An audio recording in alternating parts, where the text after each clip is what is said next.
Welcome back. As President Trump prepares to deliver his first State of the Union address on Tuesday night, we're going to take a look back at some of the most memorable moments from past speeches, including this one from President George H.W. Bush. What is at stake is more than one small country. It is a big idea, a new world order, where diverse nations are drawn together in common cause to achieve the universal aspirations of mankind: peace and security, freedom, and the rule of law. Jennifer Grossman is a former speechwriter for President George W. Bush, H.W. Bush.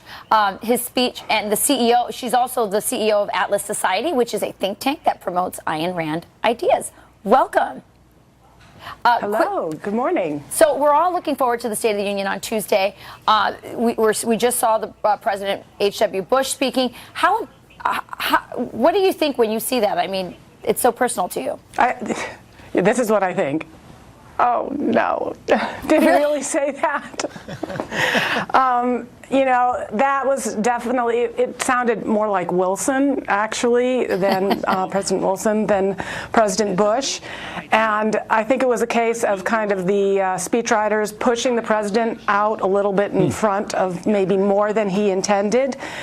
It freaked out libertarians, conservatives didn't like it, and it led to bad things. And it also led to sort of this resurgence of paleoconservatism, which was something that helped to usher in President Trump. So, Jennifer, that speech given on the eve of the Gulf War, but you talked about that phrase, a new world order, is not one that rings in the ears of conservatives these days. But it's a very important point. Speechwriters pour over these speeches and can push particular themes, but ultimately they come out as the words of the president. Another clip we want you to react to is from Bill Clinton's State of the Union in 1995, talking about a topic on immigration that's front and center today. Listen.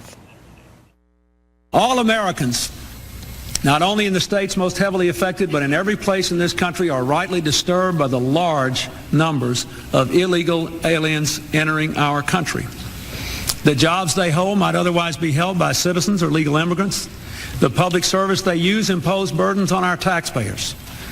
That's why our administration has moved aggressively to secure our borders more.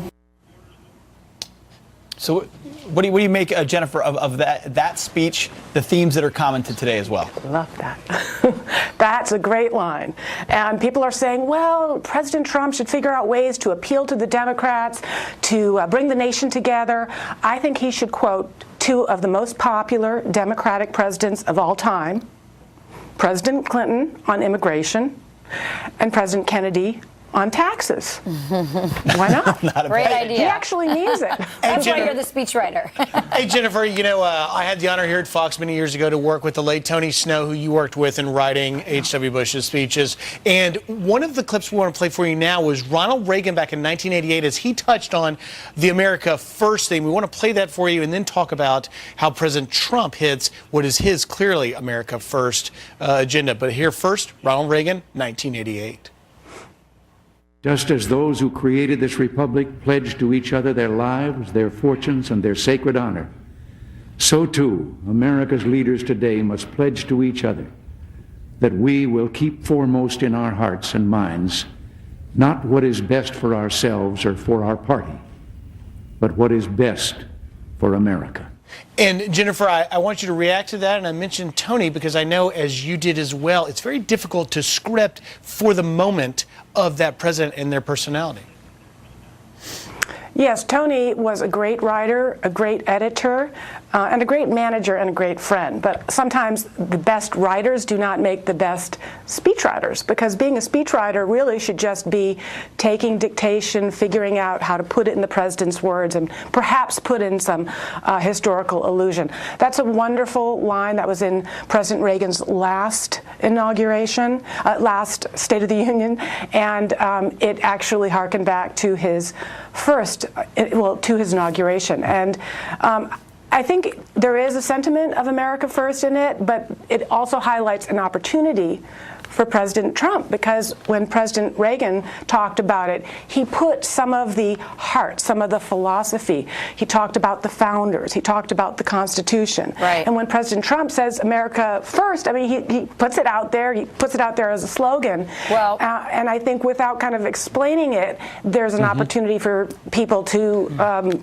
misunderstand it, whether accidentally or on purpose. Right. Well, we'll see if President Trump's speechwriter is watching and takes your advice and gives some context to America First. Thanks so much, Jennifer, for joining us. Thank you. Thank you. Thank you.